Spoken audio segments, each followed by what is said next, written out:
Hi everyone. So today I've got a podcast with a friend Thomas, who we actually used to work together. A couple months ago, we met up in person for the first time in Bali, and I just felt Thomas had an interesting story, interesting background, very diverse like myself, and we kind of thought that it would be a interesting conversation to have around digital marketing, nomad lifestyle, making money online, those sort of things. We're both quite varied in what we've done.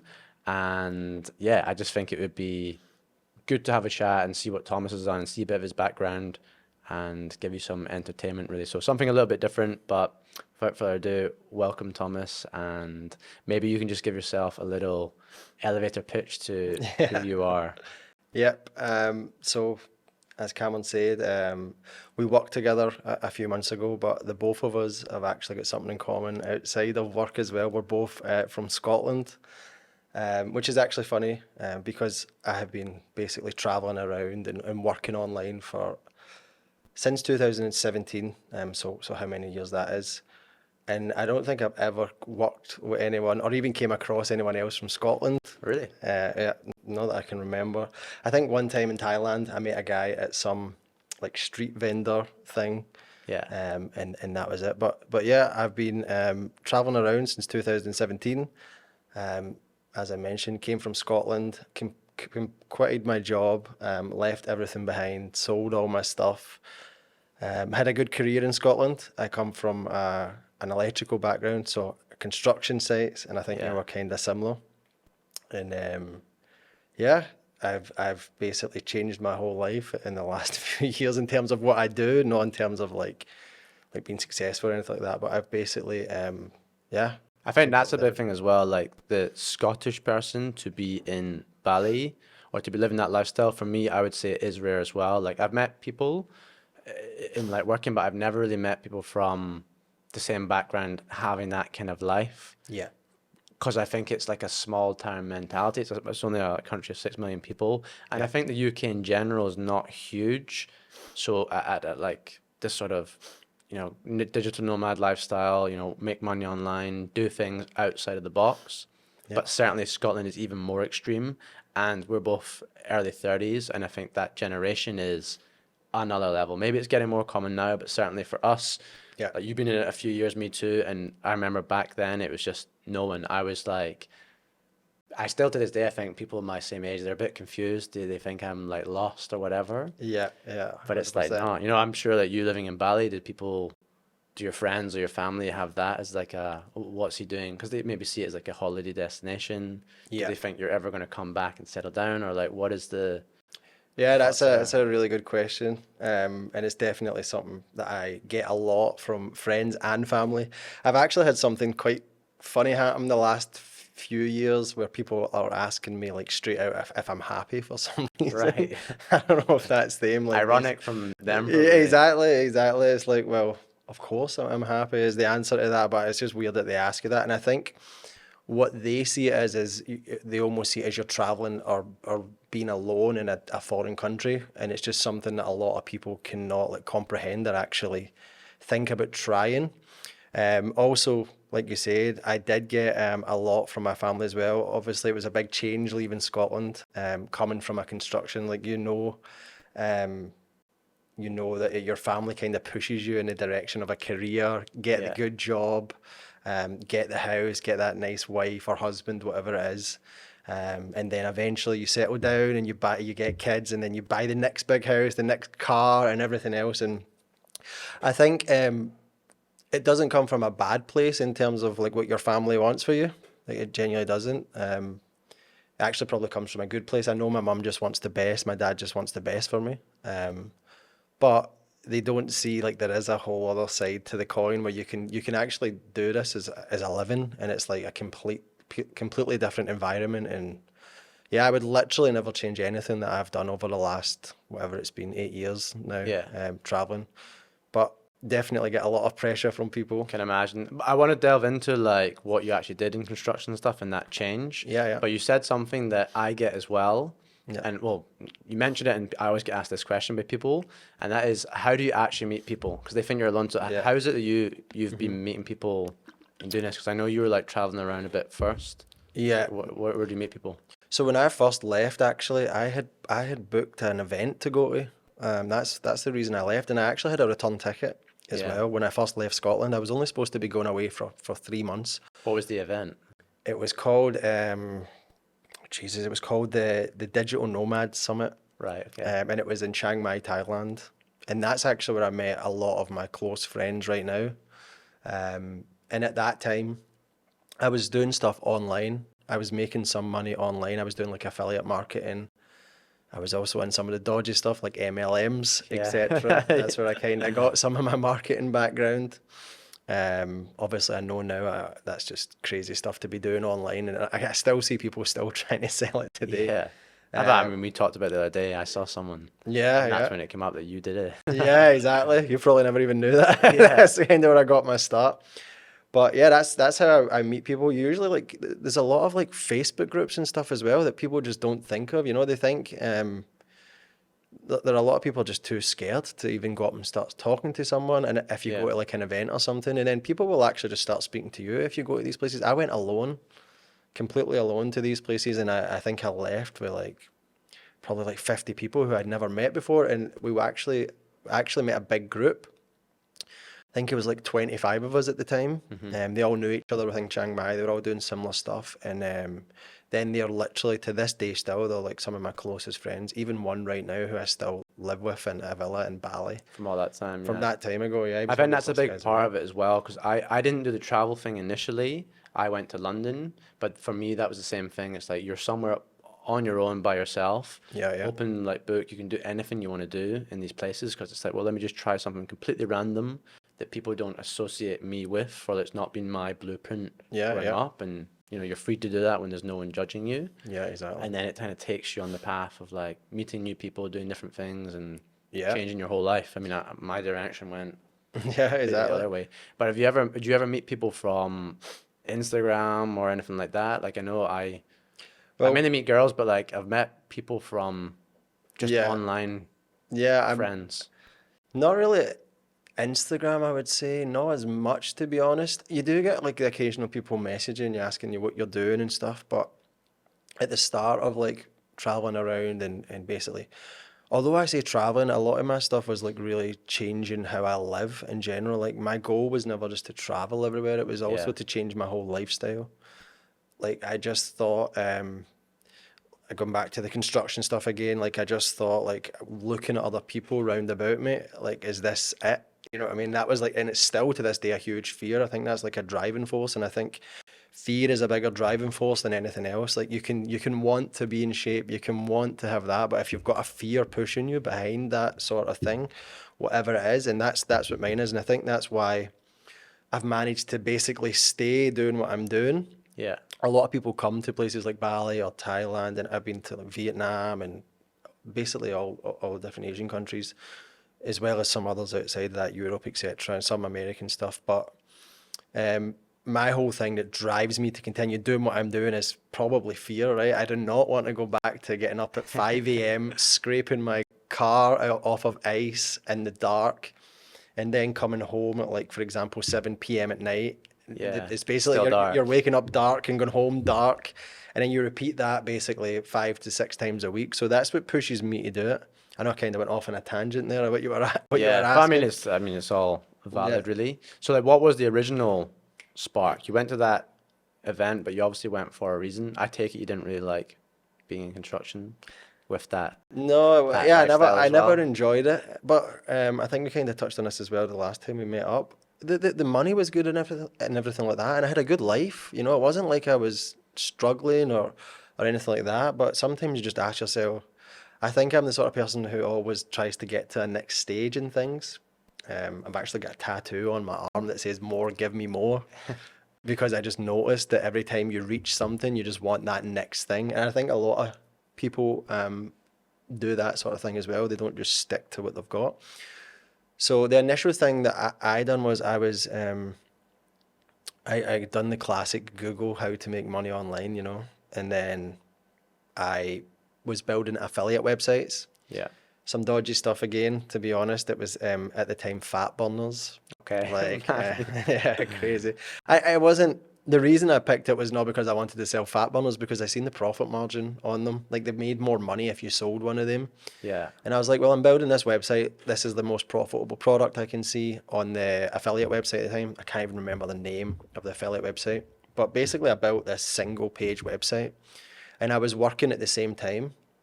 And then I came home one day from working and just like sitting in the living room with my laptop and pulled up the affiliate dashboard, and there was £350 in the Nice. affiliate dashboard, and I'm like, what? And I hit refresh again, £350. I'm like, no way. And it had only been going at this time for like a week or maybe like 2 weeks or something like that. And I'm like, this is more money than I made in my job today, you know? Yeah. Although it has been up for like maybe a couple of weeks or whatever, and it took me a bit of time to build, but I'm like, this was like the first glimpse of, oh, this can be reality. And how were you driving traffic to that? Was So I done everything, blog which or I don't something? even do anymore actually. It was just SEO. SEO, yeah. Yeah, and then I tried a bit of Bing ads at the time, which was my first look into ads online. I don't even touch Bing ads anymore, to be honest. We Yeah. run literally millions of dollars a year on the other platforms, but nothing on Bing. Yeah, so I set that up, and then I done the other classic thing, which a lot of people do is, again, I was just learning at this point, but this was like 2015, 2016. And TikTok wasn't even a thing at this point, where everyone's Yeah. making these videos, Video, etc. I think video wasn't really a Yeah, big thing. yeah. Like even on Even and Instagram, stuff, it was still Instagram wasn't. photos. Yeah, exactly. So I was like reading blogs, like I was reading other people's blogs, etc. And that's how you got a lot of your information at the time. Maybe some YouTube videos and things like that. But it was nowhere near as crazy and hectic as the whole social media ecosystem is now. It was completely different then. Yeah. And what about, so like one thing I noticed back in the day, and maybe you're the same because you've done so many different things, there was always like the new hot thing, and I still see it today, and I'm finally at the stage where I've seen so many of the cycles that I now no longer believe that XYZ, like drop shipping's dead, Yeah, or yeah. like SMMA is dead, and this is the next thing. Now it's like a growth marketer, or it's a OnlyFans agency, or whatever. Yeah, yeah. That stuff was going around like when I got into it as well. I remember it was I did Amazon FBA as my first thing because they said drop shipping was dead. Yeah, And yeah. that was before the heyday of drop shipping, like even like the COVID years, like it was way before that, and when drop shipping like popped. Yeah. So like when I hear things now that are dead, I don't believe it anymore because I've seen Yeah, the 100%. cycle. It's just like what everyone's saying to try and get you onto the thing they're offering. So is that why you hopped though from affiliate to something else? Because it was, this is the next shiny object, or you Yeah. naturally, Well, I actually destroyed my site by accident. okay. And then I came across, so I was in dropshipping, as you mentioned, but I was again 2016, 2017. This was before all your YouTube gurus and everything else who are making courses and everything. And listen, I don't judge these people, but I kind of can see through a lot of it. Yeah. Not everybody. Some people are definitely doing good numbers, and I've got good friends who are still doing it and making good money off of it. But I basically done. I went on Fiverr with my affiliate website. At this point, it was making consistent. You know, it wasn't crazy amounts, but maybe like £100 every few days or whatever. It was like extra on top of my job, you know. And I went on Fiverr and bought backlinks, like 100 backlinks for like $20 or something Yeah. like that. And at the time, now I know what I know. I wouldn't do that now, because you know that what you're buying is just crap, right? Yeah.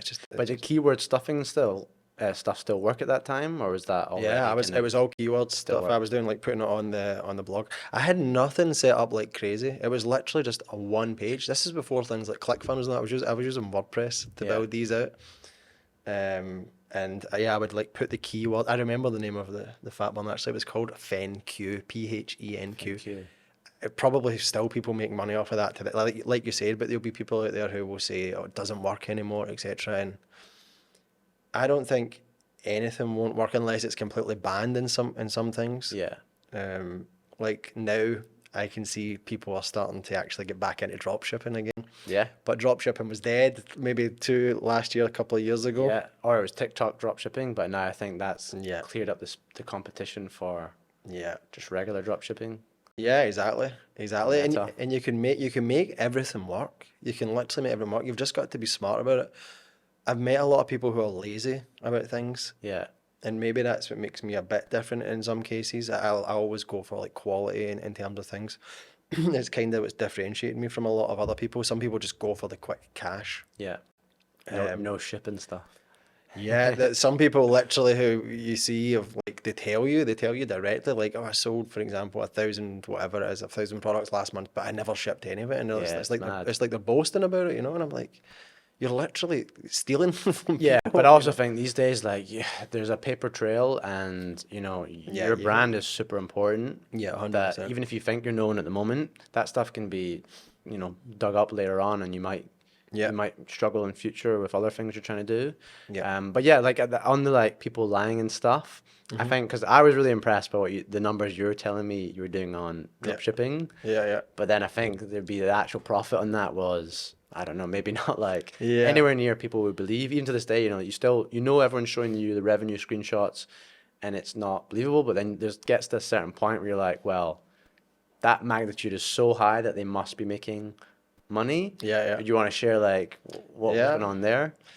yeah. So I had been doing drop shipping for a few years at least. I don't know exact numbers, but like maybe I started in early 2017, and I was doing it all the way basically to COVID, and then COVID with the shipping routes and stuff, because you were obviously drop shipping from China, Yeah. from like AliExpress, as everybody knows. Sometimes you would get suppliers for certain items and you'd get a better deal, and you would just deal with them direct rather than going through AliExpress or whatever else you were using. But yeah, we were literally generating millions of dollars.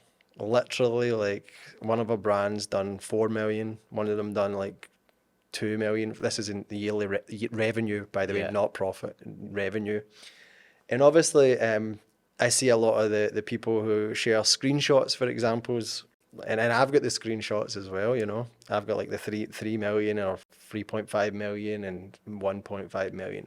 We what we were doing was making so many stores that I would never show you what never worked for a Yeah. start. You know, I would never show you, hey, I lost 20 grand on this, or hey, I lost 50 grand on ads on that, for example.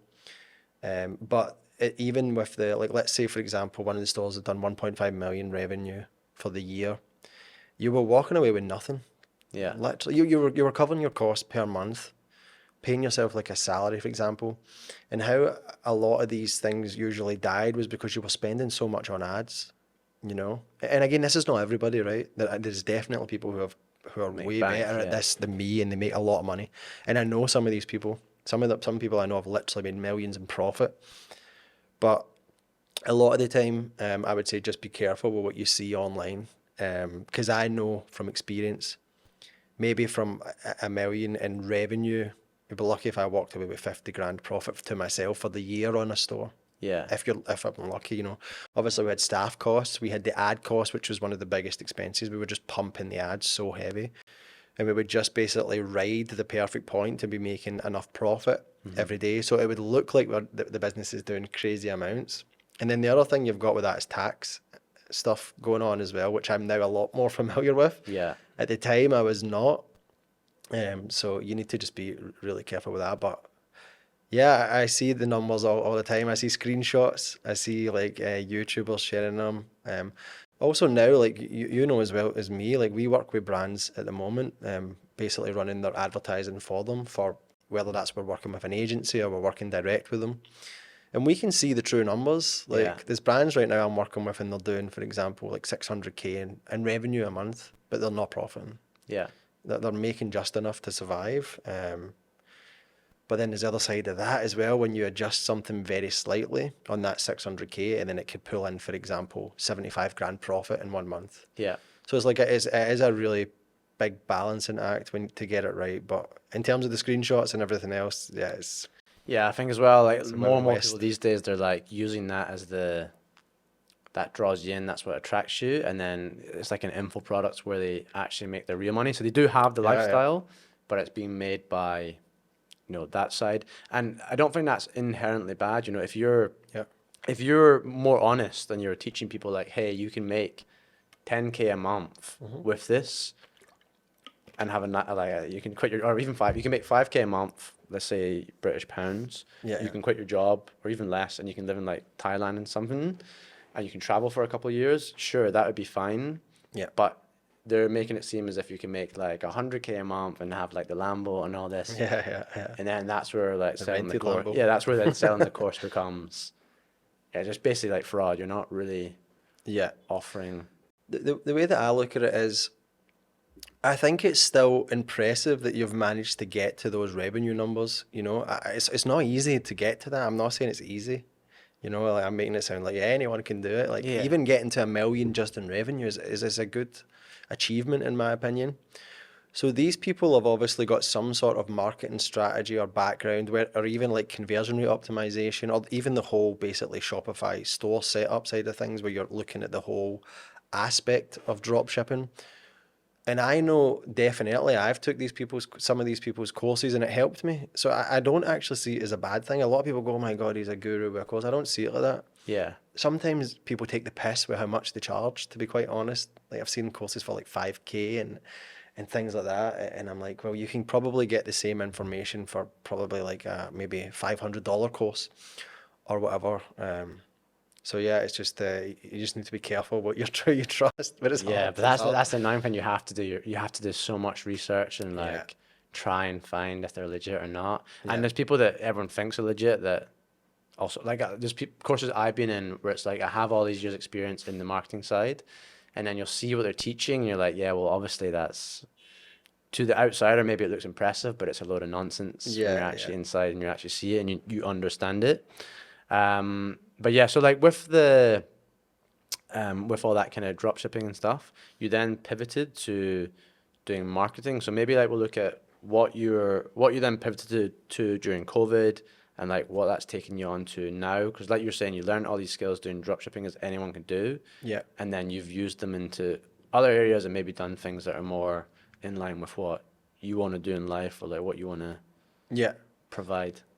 Yeah, so as I said, I was primarily just making money off of drop shipping. I partnered with guys. I was actually working for these guys. They were like doing some big numbers, and they asked. I had my own stores as well, and I basically partnered with them. And we would take profit share. We would pay a salary. It was literally like a business. It wasn't just like, hey, I'm banking all this money. We treated it like a business. We Yeah. paid taxes. We were incorporated in Singapore. Or these guys were incorporated in Singapore. So we were doing that, and then what happened was COVID came around, and basically we were making a brand a week. Actually, this shows you the other thing that people don't understand. We had a system put in place where we had like a team. I think it was maybe like 6 people. I had a graphic designer, a video editor, a project manager, ads manager, and then it was obviously me in the mix there, who was part of the chain. And then I can't remember the couple, like just obviously your usual, like for people who do the fulfillment stuff, like fulfill the orders, and then customer service. And we were using like Asana, and we had a board, and we would literally say, we would all like basically like brainstorm brands, and we would do a product research on AliExpress and stuff like that, and find what was working. And then we would literally just test everything. We would usually start with like a one product store. Yeah. Some people would start with like a general store and they like to test on that, but I don't know because I don't do drop shipping as much anymore, but I feel that they're probably not as successful as like actually heavily branding your stuff. Yeah. It's funny because some people are still promoting. Still That's doing what that's what they're promoting is the thing. It's the general store. Yeah, I've not kept my finger on the pulse as much as I should. But yeah, we were doing that and we were branding them, so everything it looked good, you know. But like I mentioned, sometimes we would pump 50 grand into it and it just wouldn't work. Yeah. You know, it wouldn't work. And then sometimes it would catch for a certain period of time, maybe 1-2 months. And then like the other thing you mentioned, the other side of the coin what people don't talk about with drop shipping is drop shipping, the actual shipping of the product, 90% of the time takes so long. Yeah. So long. It takes probably earliest 2 weeks, latest I've seen is 2 months in some cases. And what happens with that is your payment processors start to get flagged because people do chargebacks, whether your Shopify store or directly to the payment processor, which is the most common is Stripe. So we were actually getting in trouble for that. Mm-hmm. Because it wasn't that we weren't shipping the stuff, it was just taking so long. And then the other side of that was your ad accounts would start, because there's a review quality score on the ad accounts. So all that would start to go down. And this is what I started to see was coming more and more common. And by this point, dropshipping had become more and more popular. And it just became like, something that I didn't want to be involved in as much anymore. Like I was like, I want to do something that's more meaningful. To be quite honest, that is the thing. And I could have stayed there and made money. Yeah. You know, I could have kept going, but I just felt like I don't want to do this. It's just becoming a headache more than anything. How long would each brand last? Would it last like 3 to 6 months, or would it? Some of them would be different. So, for example, the one that done the most lasted almost 2 years actually. Okay, But well, it was heavily branded. yeah. Heavily And branded. you didn't just decide to move it away from dropshipping? We and did. how We it did was? move it. That one was moved. We went to 3PLs with that one. Okay. So we bought stock on that one. That was one. We tried buying stock on another one. That died though. As soon as we bought stock, something went wrong. So I think Yeah. we spent like, these guys spent like 25 grand on stock. I can tell you what that one was. It was like an acupuncture mat. Okay. Yeah, it was like spikes. So this is the sort of shit we I were know the testing. product. Yeah. Yeah, I think people sell it today. I was one of the ones who was testing that originally. We tested everything: women's clothing, men's clothing, kids' toys was a big one, like outdoor products like camping and stuff. Yeah. Yeah, just literally everything. Anything you could think of, I've probably tested You it. sold I've it. just ran it through a funnel to see if I could get it working. But sometimes it could last, like you said, 1 month, 2 months, 3 months. It really was just, it was all different. The average, I would say, was maybe like 3 months. Yeah. It would also depend on the time of the year, right? Because Q4 come around and that's where you would pump so much money into it, and you would actually make the most money on Q4, and that still goes to this day. I know that because Yeah. everyone gets excited about Q4. And you look at the Google Trends for anything you always see Yeah. in Q4, but that's nothing that annoys me. I did a video on it before. It's like people who use that to either justify something they've done, like let's say in media buying, they'll say, "Oh, Yeah. I've done this thing, and look at how it's improved my results. Look at my graph." Yeah. But it's like November, it's Yeah. Black Friday, and everyone's Yeah. graph has the same. That's some of my Curvature. screenshots. Yeah. I think yeah. It's the other way I see that is you can be smart about that if you're a serious brand. You can capitalize, and then you Yeah. can basically use the money to then think about what you want to do for the rest of the year.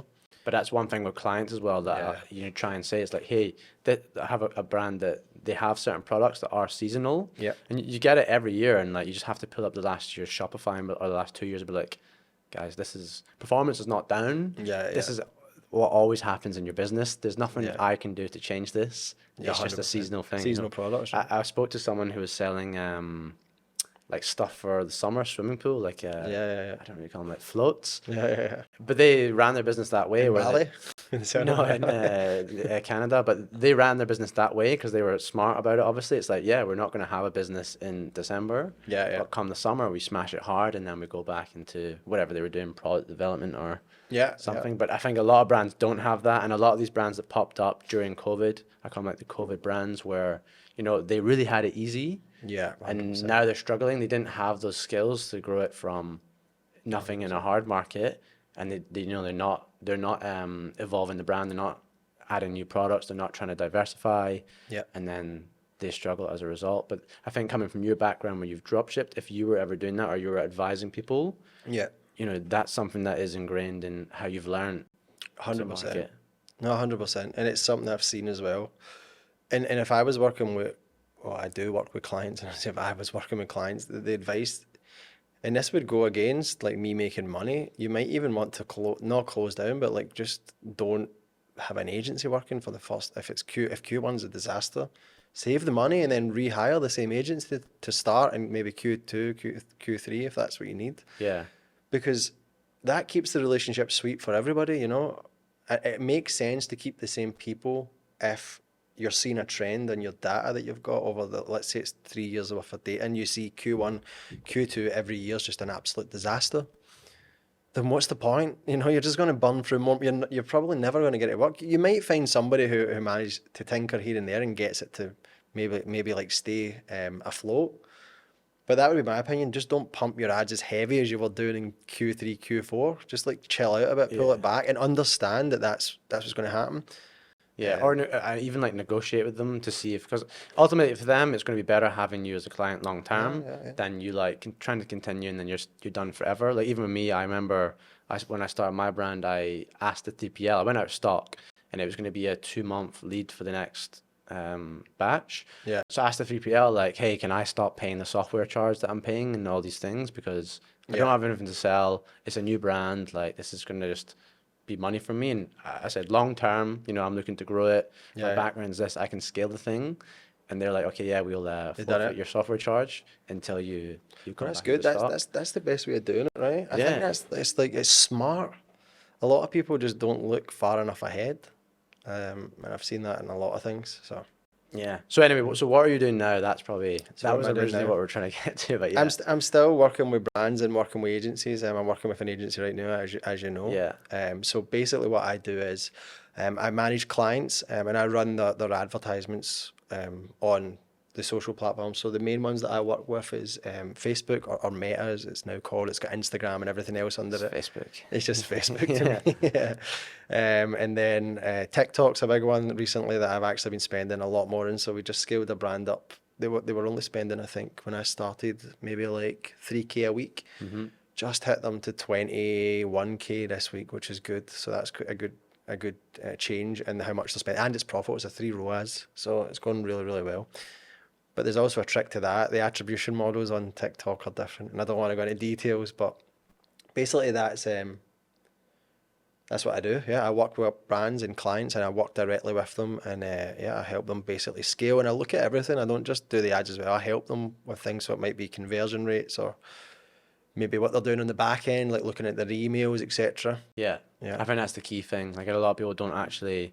I think you've said it before as well. It's something I totally agree with. It's like a lot of people have never ran it themselves. Yeah. They've just always been the marketing side, so they don't actually understand Yeah. all those different costs. 100%. I remember I had a clothing brand that was running, and like it's a very different business from something else that doesn't have a lot of returns. Like they'd always have massive returns, and prior to me, they were tracking the performance on the net sales. They were judging the marketing performance and how they'd adjust the campaigns Yeah. on net sales, and I'm like, well, you can't do that because if you have a big batch of products sent back 1 week, your net sales is going to be down Yeah. from the returns. But then you're going to go and look at because we're looking at MER, and it's like, well, you're going to go, oh, campaigns are bad this week. Yeah. Let's pull back, when really they could have been actually performing well. And the problem was something else. It's just there's a big returns from 2 weeks ago. So maybe the ads then were bringing in the wrong people, or maybe it's just purely a business problem. It's the product, wasn't quality, or like whatever. Like these are things that if they've never had the background, Yeah. people just they just don't know and they don't think about. And you can put a brand into the ground. Yeah. By 100%. like thinking you're doing The well. biggest thing I would say, this is probably like, in my opinion, a key piece of advice for anyone who's running ads, etc. Because this is a mistake that people don't understand. These ad platforms are a business. The ad platforms are a business. Their goal is to grow their business. Their goal is not to grow your business, and this is what people don't get. And one key thing out of everything, if you take one thing away from this whole thing, is this whole thing is an algorithm. It's not fair. It's not like, hey, we've got Thomas's brand and Campbell's brand, let's give them the same traffic. They want people to stay on the platform. So if you give the customer, doesn't matter if we're the same product, the same price, let's just say your website looks different and gives out an overall better user experience, your landing page is faster, whatever it is, they will favor you. Because people are seeing your ad and they're not complaining about it, and they're measuring everything on these things. This is the biggest tech companies in the world, making the most money. And people who I know look at it from their own perspective as if there's no way they could do that. I guarantee you they've got technologies that we do not understand. That they know how long you look at things. They're probably tracking the eyes. They're tracking what comments you open. Yeah, I mean, when they'll announce publicly that they're not listening to your conversations. 100%. 100% they are. They're just selling the data to someone else to then buy back and use the data. Yeah. So they're not actively taking your data and using it in ads. But that again, that's just legal marketing, because lawyers are just marketers as well. That's all that is. PR people. Yeah. They're definitely listening to your conversations. 100%. No way they're not. 100%. But that's it. It's an algorithm. It is not fair traffic. You need to learn to understand the algorithm. And I get this all the time with clients. It's like, well, for example, like the CPC is higher than blah, blah, blah. And I'm like, right, but your CPC might be, for example, $5, but your cost per purchase is still under what it needs to be. So forget about your CPC. Forget about it. Don't even. There's no need to even look at it. Yeah. You're getting sales, and your goal is sales, and you're getting them for cheaper than what you need to get them at. You're basically your margins that we've talked about onboarding, basically. And a lot of people think, oh, well, we need to get the CPC down. I'm like, no, you don't. Yeah. It's not about that. Click-through rate, doesn't matter. It's not about that. And I get it. What you should look at is, for example, the account averages. So, for example, if your account average CPC is, let's say, $2, but then you maybe see, for example, your account, one of your ads is up at like $5, but it's getting no sales, right? Then you can say, right, the CPC matters then, because it's your average of the account. Yeah. It's not like, my friend sells the same thing as me and he's getting $1 CPAs. And I see that as well. And I see people writing on these Facebook groups, hey, has anyone seen performance drop? Like, what the fuck does that even mean? Pointless. Like a lot of the guys on Twitter, it's every year, we're struggling, Meta's rubbish. They're always complaining. It's like, yeah, when is Q1 never not a bad time? I don't get why they're all getting involved and just having like a... Even the thing is like, I'm putting on, not me, I'm just saying like an example. Hey, has anyone seen performance drop? I don't think you understand how many people advertise on Facebook and how many different business types, locations. So like literally probably trillions of outcomes. And you're going, hey, has anyone seen... It's like so small. Yeah, completely like different product. Nothing, and nothing Facebook's connected. got billions of users as well.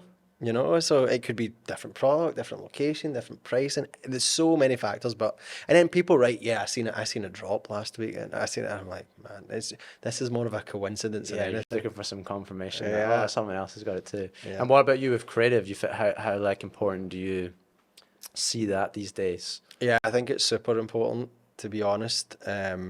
You need to get that right, just because these platforms are moving more and more to AI. As we know, the world's going crazy about AI at the moment, which I like. I like dabbling in all the AI stuff, but basically, I think that's what will be one of the last things to differentiate you from other brands, etc. And then obviously your whole experience on your website and stuff will be hard for other like AI platforms to replicate. I imagine one day we'll get to it where it can nail it. Yeah. At some point, but right now that's probably going to take longer than, for example, the targeting, where they can see basically the audience bundle that it needs to go for, or the age group or whatever, because it's already got a lot of that data in its back end. So I feel like it's going to become almost like the music industry, where you still have like people who are creative and create like one-off things independently, like your indie guys or whatever.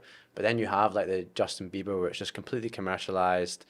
Or even like I like Latin cultures. I like reggaeton. Every song has the same beat. And they're all brilliant. But it's like it's just the same. But you're like, we're pretty basic as humans, so we're still, we can't break our biology. We're attracted to that thing, even though we know they're just making something the same as everything else that you have to. Yeah, it makes sense actually. There'll be like slight advantages that you will use, because we can't. If you think of an advertising platform, for example, it can't go 100% AI. It would be almost impossible, because, like, let's say we all just want to sell. Let's say we've all got no competition. Yeah. Let's say we've all got a bottle of water. A bottle of water is a Scottish thing that people can hardly say. But let's say we're all selling the water, and we all just put it on, and it creates the creatives and it creates the targeting. So who does it choose to win? Yeah. So that's where there's got to be something that you can do different, whether that's on the website side or maybe it is the creative side. But I think that's a big problem right now, where I see, because a lot of people, I mean, not to like ruin their business model or whatever, but like they're selling, oh, these are the top creatives from all these top brands, and then they sell the template. It's like, yeah, but that creative is, they probably put millions of spend behind that. If you're in a similar market, it's not going to work, because they've used it, and that, I think that's a problem now. A lot of the AI tools, that's what I see. It's just very generic. Yeah, 100%. And it's like, that's just not going to work. You have to pattern interrupt. Yeah. But then there's the problem where people pattern interrupt and they don't think about the actual messaging behind that. They don't think about the subconscious and the explicit stuff they're actually saying. And it also doesn't work. I mean, I've seen brands that look great. Their creative is so cool, but I can look at it and go, yeah, but it doesn't convert. I bet that's not converting. And then you have like a friend that has a conversation with one of these brands, like on a sales call, and they say, yeah, all their stuff's not working. It's like, yeah, I knew that. I don't know if I told you about one of the ads that converted best for me. I don't know if I've had this comment. Did I tell you that? And it was so random. For what? For your This is when I was drop shipping, actually. This one done really, really well. This is probably the best performing creative. We never capitalised on it though, because this is when COVID just hit and it ruined the stock issue. But this would have probably scaled to hundreds of thousands a week. This creative, it was already like insanely profitable. And then we ran out of stock, and it was a women's jacket that I was selling. And basically, for anyone who knows drop shipping, sometimes you'll get supplier photos, or you'll get them from AliExpress, for example. I know they've tried to put things in place so you can't just take the photos as easily now, but we liked to basically edit the person out of the jacket and then put it on a white background just to make it look a bit different it looked a bit more professional, I suppose. Yeah. So that's what we done. We took the images that we got, we basically cut the white background. There's now AI that does that in 2 seconds, like less than a second. Yeah. We used to have to do that stuff. That's the sort of time I was in when I done that manually. And you can upscale it as well. It's like you can change the person. Yeah, AI makes it so easy. But what we done was, there was actually a woman holding a coffee cup, and I forgot to remove the coffee cup from It was like a bad Photoshop. It was a bad Photoshop. And basically the jacket was floating, but the hand was just holding the coffee cup. And do you know why it done so well? I don't know if this is recording right. It done so well because everyone was commenting on it. Yeah. Did I get a free cup of coffee with this jacket?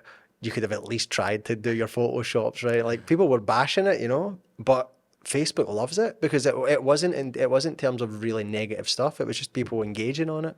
It wasn't like, hey, this brand don't send their products, or this is like cheap quality or anything like that. It was just people bashing the photo. It is so smart though, because this is like a really good thing for people to know. Like, I know there's some people that will, especially TikTok, they would actively make a mistake or whatever to get people to comment. Yeah.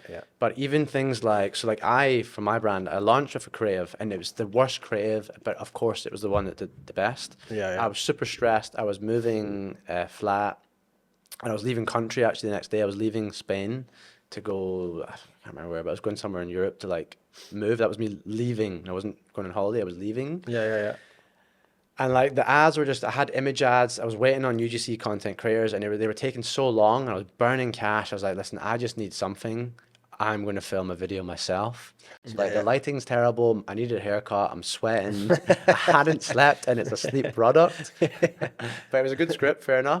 Because I mean, I can write scripts, and I smashed it, and the video did well, and the brand started getting the sales. It started going off and scaling it up. But then I've tried to remake that video to make it better, and I cannot beat it. And then one of the things that I sort of established was, hey, you're trying to handle everyone's objections. Because with my product, basically, it's you drink it, and then with sleep, everyone complains that they'll need a toilet. Yeah. So I pre-handle that objection in future creatives, thinking that would stop the objection and get more people to buy it. But what it did is it actually meant less people were going to hate on it and complain about it making them wet the bed or perceive it to wet the bed. And that made the creatives worse. So it's like, actually, you want some stuff that's going to get you hate. If you're doing your own customer support, it's not very nice to constantly have to deal with. But it's like, actually, that stuff is like you're kind of saying, it helps. Yeah, it does. It does. It's like people like to be right on things. And it's such a human thing, right? If they find something that's wrong on something, like let's say you're watching a video and you just see maybe like something in the background or something, you'll find that if you look at YouTube videos, that's the top comments a lot of the times. Like someone's pointed something out, and it is that you can trick people into it. I actually seen one a while ago. It was Logan Paul, and he posted a picture, but he made one of his calves slightly bigger. Right. And everyone was commenting on it, and I said, I know he's doing that because he's trying to get engagement. It's like engagement baiting, I suppose. Yeah. I mean, that whole Kate Middleton thing with the photo, that was the AI thing. Yeah, everyone's looking at it as if like, oh, how could they miss this? I mean, come on, guys. Like, you see the levels of like approval these things have to go through. Yeah. It probably was like intentional. It just gets hype, you know. The blue, and remember that blue and was it black or yellow dress? That thing, do you remember that? Nah. It was a dress, and people were saying it was blue, and other people were saying it was yellow. And then people sold it. Yeah, and that was like it went viral because of that image. But it's just, and then the new thing as well, and he's capitalizing on this right now. Is Mark Zuckerberg with a beard. Have you seen that? Nah. Oh man, you need to check. This just came out like a couple of days ago. But now basically, so someone photoshopped Mark Zuckerberg and they put a beard on him and they gave him like a chain and like made him look cool. And now what Meta just released they've just released a new OS, which is quite cool actually. I've not seen it yet, but they've released their own OS. And basically he recorded a video, and on his story he put a filter with the beard on. See, that's smart, because he knows it's going to get reactions. So like just things like that, but there's all these little tricks, I suppose, to get people to comment, and that genuinely, it's the same thing I was talking about. People are engaging with it, so you're staying on the platform, and the platform rewards you for it. That's as simple as it is. It's not like, hey, everyone's equal. You know what I mean? They want people to stay on the platform. That's their business objective, yeah. Time on site. Stay on the platform. They need to get you on the platform, yeah. One of the things that I like about marketing as well is you get to see all these things that basically the world has used to manipulate you your whole life, and then you can see it like on the other side, and it's like you're no longer an ant. Because I'm doing content on that right now. It's like I'm talking about not even online stuff, just like the general marketing in your life. So things like the supermarket shelves being a certain height to make you buy, and then them putting the kids' stuff lower to make them grab it and go and 100% get you to buy it. But like I think it's so interesting just having all that stuff, and you can do all these things online as well, and just you see it everywhere. You see it everywhere. It's almost like a curse, actually. Yeah, exactly. So one thing actually, when you were talking about the ecom earlier, we kind of missed it. Yeah. Or let's talk a little bit about this nomadic lifestyle maybe, because you and I were both like early 30s now, so it's very different when you're like a little 20, I suppose, or even younger these days probably doing it. They're probably literally like 18-year-olds not going to uni and things. Actually, that's probably interesting too. It's like, so tell me about your thoughts on university, or like getting into like traveling. Where are the things in your life that have been the most valuable in terms of just general growth, not just like business? Yeah, so it's like we kind of touched upon, like there's almost this thought process, I suppose, or like path is probably a better way of putting it. This path where I know in Scotland at least, and it's actually probably in a lot of the world, where you've got this life path already mapped out for you. Yeah. And it's like you go to high school, you then go to uni, you then get your career, you probably start on a low paying job. From that, you blah, blah, blah, you get the house, you get the wife, and then eventually you die, right? So that's like the thing. But now, like you said, a lot of people are, now I'm seeing it as well. I'm seeing like even younger than 18, like kids, I think we talked about this. Yeah, like kids doing like sales calls on their TikTok, and it does look fake, right? They're probably speaking to their dad or something on the other side of the phone, but they're literally 15-year-olds. And they're talking like a salesman, I suppose, and I done sales, and we can touch on that. Yeah. So from me, obviously I got through high school. I then went to college and done an apprenticeship as an electrician. I then moved into the office. By this time I was probably about 23, I think. I moved into the office first. And on a construction site, this is what I was doing. I was an electrician. So sometimes it was nice places. So sometimes I'd be in a bank, for example, and I'd be out of the cold. But sometimes you would be on like a school that was getting built, and it would be freezing in Scotland, you know. Yeah. And you could be doing it in the winter, etc. Probably wet as well. Wet, freezing, dark, like literally the worst place you can think of. And but I got an opportunity to go into the office. They said, hey, you can come in, and what you do is you estimate jobs, etc. And basically, you get your own office desk, etc. And I'm like, amazing, I get to come out of the cold, you know. And what they never told me was there was sales involved in it, and I went into sales at this point. And I would say this is something that really changed my whole outlook on everything. Actually, this was just before I done the online stuff as well, maybe a couple of years before it. And when I went into the office, so when you come from like your job basically in construction, you don't think about how businesses work. At least I never. Maybe some people do. Yeah. I just get told where to go. I showed up 9 o'clock, or no 9, sorry, it was a lot earlier than that, but in most cases 9 to 5.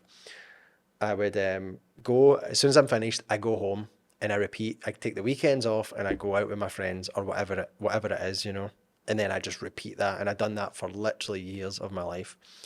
And basically when I went into the office side of things, as I mentioned, they never told me it was like sales. And now I had to go through sales training and how to like estimate jobs. So like how to basically quantify like each item, like how much labor is needed, how much profit margin is expected on jobs. And this is stuff I never knew about and I wouldn't have thought about.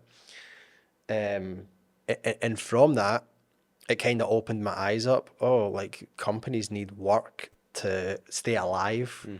And I never thought of that before. I just thought, hey, you go here, you go there, and this is you for the rest of your life and everything's good, you know. But now I understand, and now I have sales targets. I've got monthly targets, and I'm like, what have I signed up for here, you know? So when I first started to get you in the door, basically, they want you to, it's part of your training. Your first 6 months, you can only focus on new business, which is so hard, right? In any business, And I never knew at the time. I'm like, cool, I'll do it. Like, what does that do? What do I have to do, you know? And they're like, basically, you need to go and find people who want to take our products and services, and you need to sell them it. And you need to basically deal with everything from start to finish in terms of like quoting them, blah, blah, blah. And I'm all right, that's cool. And I had nowhere to start. I didn't know where to start, but my sales manager at the time was a really nice guy. And it's quite funny. We ended up in separate companies, and the guy was a bit rude sometimes, but he was a nice guy overall. But he would be very competitive, and then I was in the next company. I remember him saying to me, "You'll never be able to do this and stuff." And then I moved company, and then I basically, the both of us showed up to the same job. It was £100,000 job. It's a fire alarm system, and I took the job off of him, and that was like a bit of validation. But anyway, going back to the sales manager at the time, really nice guy, and he would basically told me, I think I talked to you about this, because I didn't know how to sell to people. I didn't know what to do. I was like, how do I get someone to buy something that's thousands of pounds? Like, this is insane. If it was that easy, I would just go and start my own business and sell to people. And basically, he told me, just go and get business cards. So I was literally knocking on businesses that wasn't houses I was doing. It was all business stuff, so like commercial stuff. And I would go around and say, hey, I would just get the business card. I wouldn't try and sell them on the spot. Yeah. And that itself, to me, is a huge growing experience. If anyone's got the opportunity to do sales, it will change you. I wish I was made to do them as well. I think it's it genuinely changed me so much. I became so much more confident, even with like women, for example. Like I would be scared to go on dates, for example, with people. I was in a very long relationship, like 7.5 years, and then we broke up. And after that, I couldn't like communicate. I had basically wasted all my years. Yeah. And then sales like completely opened me up to a new person. And it literally made me so confident. And was there a reason why you were doing actually in person rather than just calling the businesses? Is that like a He said that would work better than just calling, because now you've got like, it's almost like you're getting the initial here's the yes, you know what I mean? Also with the calling, it's very hard to always get a person on get the person who makes the decision to book the meeting. You'll always find when you call people, there's always a gatekeeper. And again, I've seen these people on TikTok and stuff do the calling. I've tried it. I did try it. Same, yeah, I tried it, but it wasn't as successful, to be quite honest.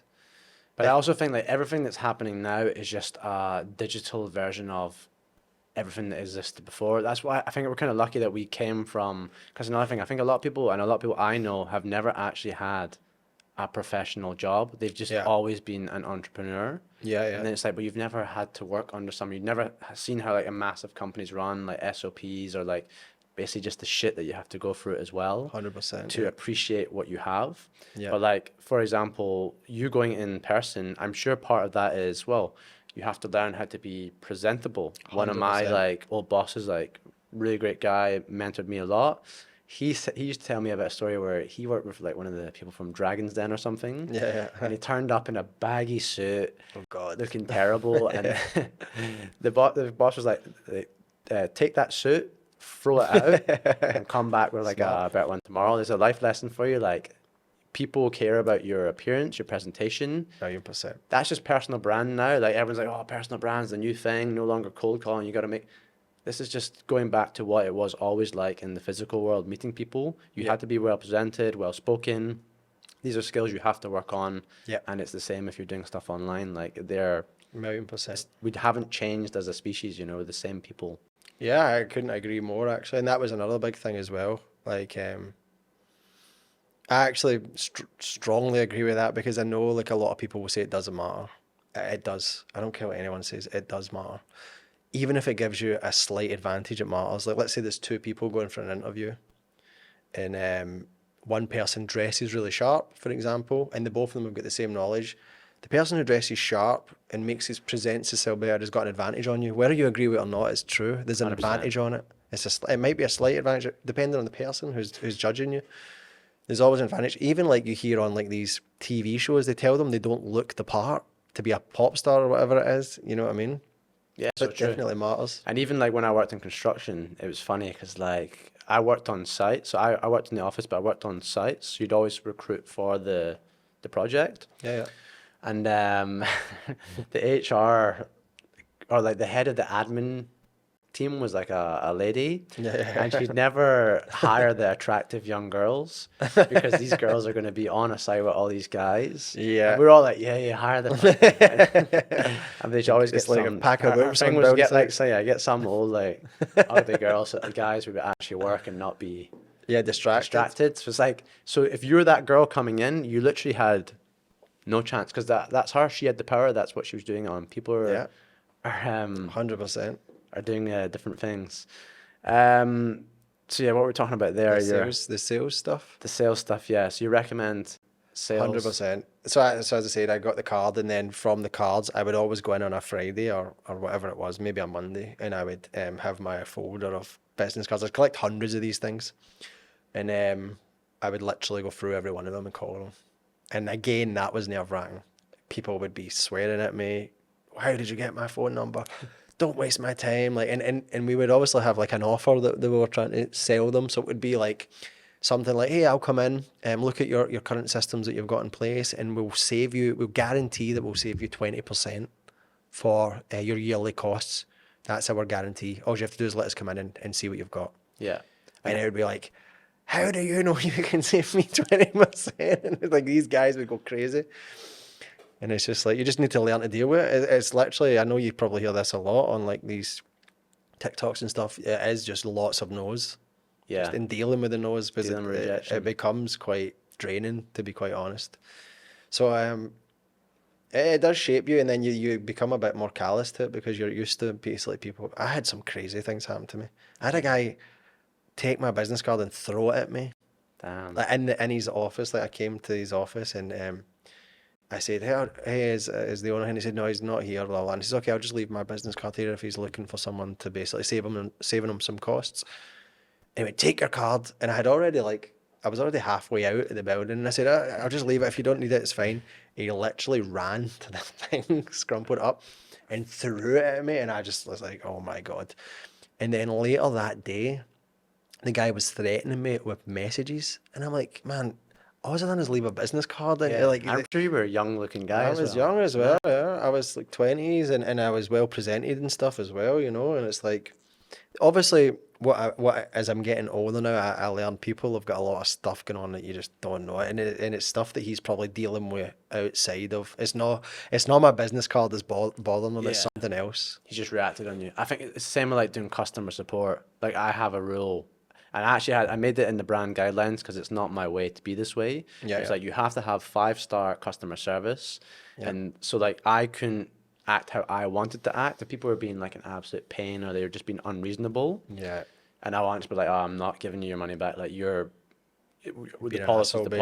policy, or like, yeah, you're being unreasonable and you're being an asshole. Yeah, yeah. It's like your 5-star customer service, that's written in that document. So I take it away. I use ChatGPT to write responses so that it's not me. Yeah, So it's yeah. super like nice to them. I'm like, that person is an asshole and you're being so nice, but that's the brand value. It's 5-star, and I think that stuff's important. Like 100%.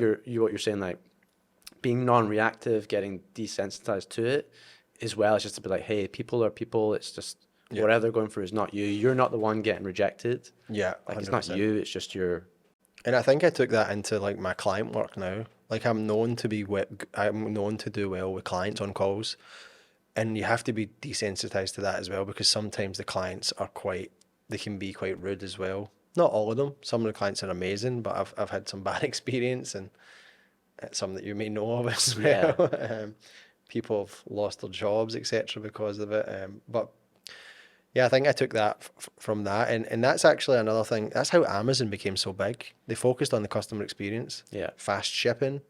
If you want a refund, you get a refund, no questions asked. You literally get it straight back to your bank. That's how. Still to this day, Yeah, the refunds are mad. that's how they beat everybody. 1 day shipping.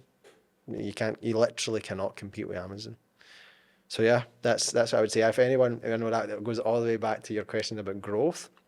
I done sales first, and then I understood more about business, and then that's when I started like the online stuff. Yeah. And then segueing on, so obviously that's all the business stuff, but like Yeah, you're living out here in Bali, you're early 30s. yeah, Let's talk about like disruption to relationships and things, or like how's that yeah. been for you with living this life? Yeah, it's not easy. Young looking guy, good looking, obviously a good looking guy, stylish. It must Yeah. Yeah, I actually just so it's quite hard, especially when you're moving around a lot, you know. Um, the other thing here is it's like you're working a lot. You know, your work is literally constant. it's a Like, big misconception I think people have. yeah, yeah. So basically, I was traveling around for like 2 years, I want to say, and it got in the way of my work. Also, like you mentioned, relationships are not easy to continue when you're constantly moving. You need someone who's almost identical to you in terms of like your lifestyle. So yeah, I actually just I had a girlfriend here. She was Indonesian, like a really nice person, you know. Like there was no problems with her, but just maybe different lifestyles again. Um, and basically aligning on that is very hard. The other problem is you probably know better than me because I think you move a bit around a bit More, more. yeah.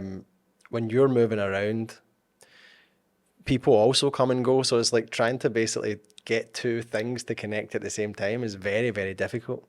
So it does become hard, even with friends as well. Like I've had so many friends come and go, like literally hundreds and hundreds of people. I've been here now almost 7 years in Bali, which is a lot longer than most. Yeah.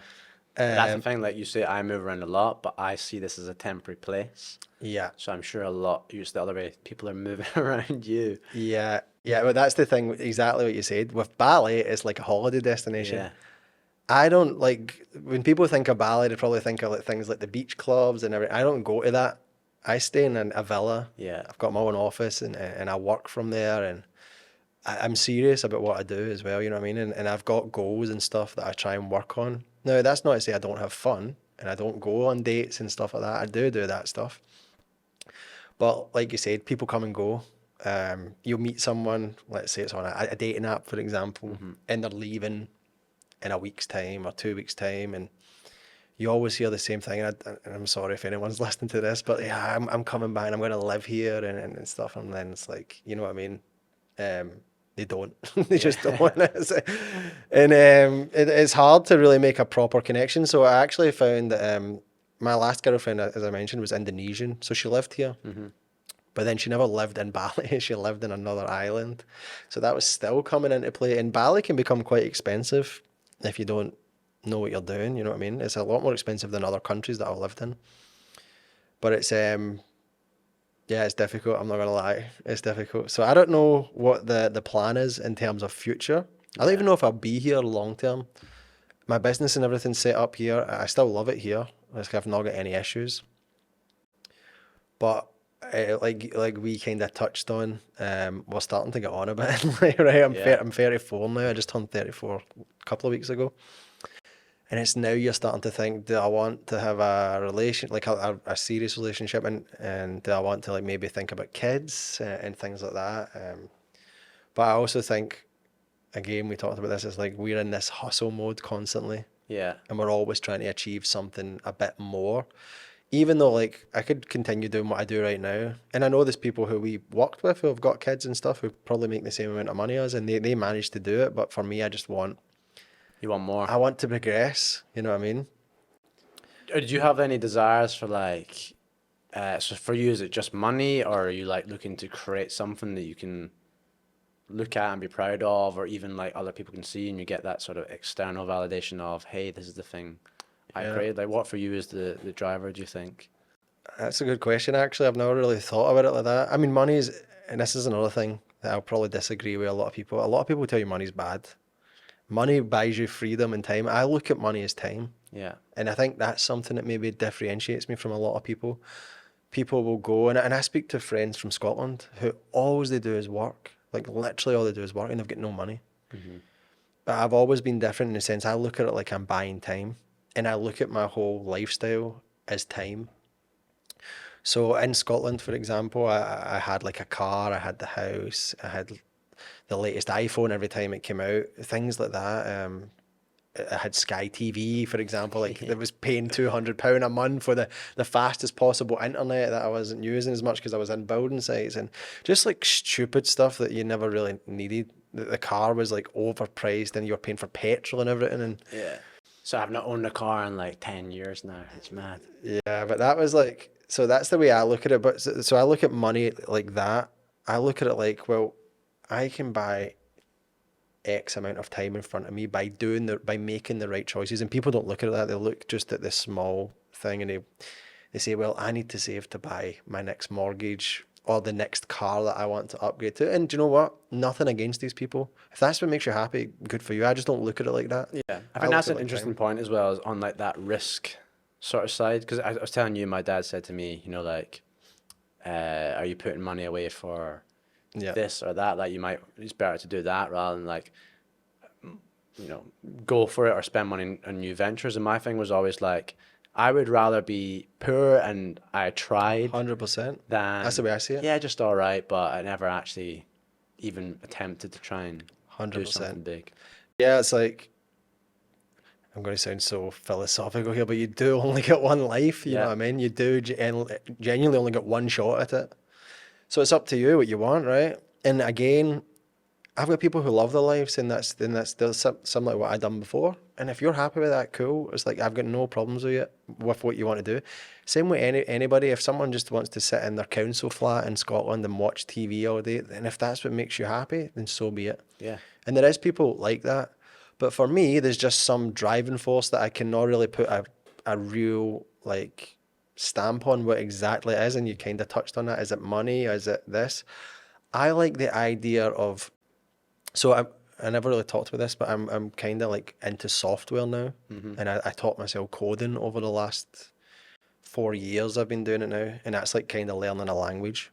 And I done this through an old partnership, and I'm going on all different tangents here, but I was in a partnership with a friend, and that's another thing. Like, we ended up falling out over business, and that's something I would tell people to be careful of. Don't just start a business with your friend. I've done it 2 or 3 times, and 3 is I don't speak to the people anymore. Yeah. Maybe that's just a manly ego thing, I suppose. Yeah. I bet I've heard about it a lot. Yeah, so have I. Even some other people in Bali who I know is the exact same thing, and some of them are nasty fallouts, like hundreds of thousands of dollars fallouts. So I know I went off on a tangent there, but I'm kind of getting into software now. And to me, if I look at like dropshipping was to me never quality. Yeah. Again, there's probably people out there who can do it quality, right? There's definitely people out there who can do it. For me, what I was doing at that time was not quality. The work I'm doing now, I see it as quality. I'm really helping people, and I'm working on brands. They're not dropshippers, they're brands and people with good businesses. With software, I feel like I can do the same thing. I can make something that's quality, something that people want to use, and that to me is like the reward as well. Now, the money will be nice from software. I didn't go down just because I want to make a quality software. I know the value in software because it's digital. It's like an ecom product. You've got to pay the cost of goods. You know, it could be, for example, a protein powder. And you charge $50, $30 as cost, and then you've got your shipping and everything else, and then you've got to make it work with that. And people do make it work 100%, but with software, it's like almost 95% profit. Yeah. And the product quality is there, right? And that's why I went down that route. That's why I also think about digital products like courses, etc. As long as you do a good job and you genuinely think you're giving value to people, then there's absolutely no problem than what you're doing. Yeah, no, 100%. And I think you just have to have that skill of marketing it, because that was the other problem, is that you can create something really great, but if you don't know how to market, Yeah. It's like sales, marketing, some of the best skills to have, because like anything you do, you need them to actually Yeah. make your money. But I always kind of say that it doesn't really matter what you're doing. I think there's people online that they'll try and say to you, all right, doesn't matter if you like the thing or not, this will generate you money. But I think that's utter bullshit. Like, you won't stick at it and you'll never reach like the high levels if it's not something you're really passionate about.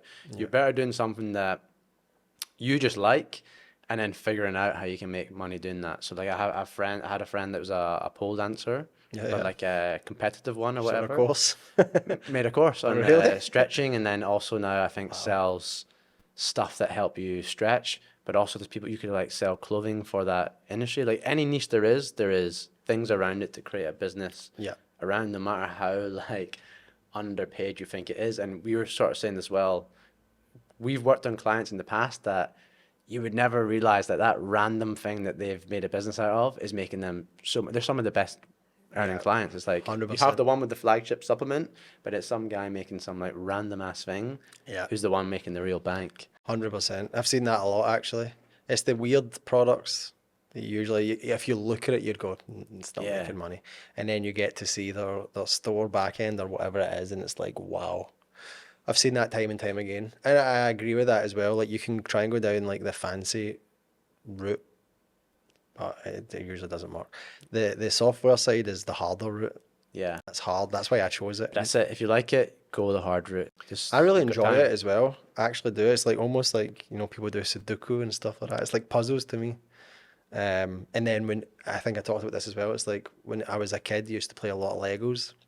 It's like playing with Legos coding. Yeah, Once you see something, like obviously you're going through it and your experience playing with it, and you see the final product and you're like, oh, this is like cool. Do you know what I mean? The final product. yeah. I think it's so interesting though, because like we said, I'm the same. Like I was always told I was not creative, or like maybe it's just me telling myself because I was not good at art. My Yeah. handwriting's terrible, so I was like, all right, I'm not creative. My whole life, Yeah. I was building Lego all day long. And like I said, not using the actual manuals. I was just creating my own things, inventing my own vehicles was the thing. Yeah. And then when I did tests later on in life for like personality, when I first quit my job, I did the personality or whatever it is, like the skill thing that they give you in school. Myers thing, is it? Yeah, I did like the thing that told me like what were my strengths, and it's like, yeah, it was all like engineering and stuff, and I'd gone down a completely different route. Where it's like, well, Yeah. that's where your brain is lying. I was trying to go down the route of, I think it was dentistry at the time, but it was just money driven rather than, hey bro, this is how you're wired, this is what you like. Yeah. And now in life, it's like I am very creative, but it's 100%. creating physical things, not being artistic. So I think that's a thing. It's like, what did you think in school? Like, what was it you were looking to do after school? So I actually was in music in school, believe it or not. Music. I was a creative person. I always have been a creative person. I was artistic. I'd done art as well. Yeah. I drew, I painted, I sculpted in school. I done music, which was my main thing. Like, I grew up completely different from what I look like now. I basically had long hair. I played in a band, and we obviously went in and made songs together every week in the band. Yeah, and it was like literally my life. That was my life, and I think that really helped me be creative. You're going in and you're making something together, and I wanted to. So this is another thing with parents as well. I wanted to go into music, and then it comes down to money, right? My parents are like, we don't think music is a good. I remember the conversation actually, because it was near the end of school. You've got to make a decision what you want to do. And I said, I want to be a sound engineer. I'm glad they took me away from that, to be honest, because there is not. I mean, you could become a really big sound engineer, but it's rare, right? Super rare. Yeah. I wanted to be a sound engineer because I wanted to try and make it in a band, Okay. which is insane if you really. But I think there's always the path. Like, as long as you're in the thing that you're passionate about, it's going to lead you to. Yeah. A lot of people want to be a footballer Yeah. or a soccer player, wherever Yeah. business is. Yeah. But it's like, realistically, most of you are not going to make it. But then you might be a manager, or you might just work in a football club, and that's what you like doing. Yeah. Maybe you're on the business side, but it's like a thing. So I'm kind of a little bit different, where I think like, Yeah. even if the initial thing is not something that's going to be making the money. Yeah. It was always like Sims. I used to play Sims, and Yes, Sims is very yeah. good because you get the You build your stuff. you get the careers that start you on like a good amount of money. Then you get careers that like you get no money, but as you start educating the sim, Yeah, yeah. actually those ones can turn out better Yeah. in the end. Like it's a good lesson for life. The Sims. Yeah, yeah. I think you in The Sims you go from an engineer to like a rock star. I think that is the jump. Or you work for NASA. Yeah. But anyway, I think we'll maybe wrap it up there Yeah. rather than just going on tangents. Yeah, Is there anywhere you want like people to find you or? I'm just starting to get a bit more active on social media, to be honest. I wasn't really into it, but now I think personal branding is becoming important. So yeah, just look for Thomas McNaught on Instagram. I've also got a YouTube channel, but there probably won't be much on there at the moment. I think there's like some shorts, etc. So yeah, you can find me on there. I mean, even if anyone's like in Bali, I guess, and they're if someone's in like-minded, Bali, you always- can give me a message, as long as you're not trying to extort me for anything. Well, get your products that you're doing drop shipping and Yeah, redo them. exactly. All right, man. Yeah. Good speaking to you anyway. All right, thanks for having me. Ciao.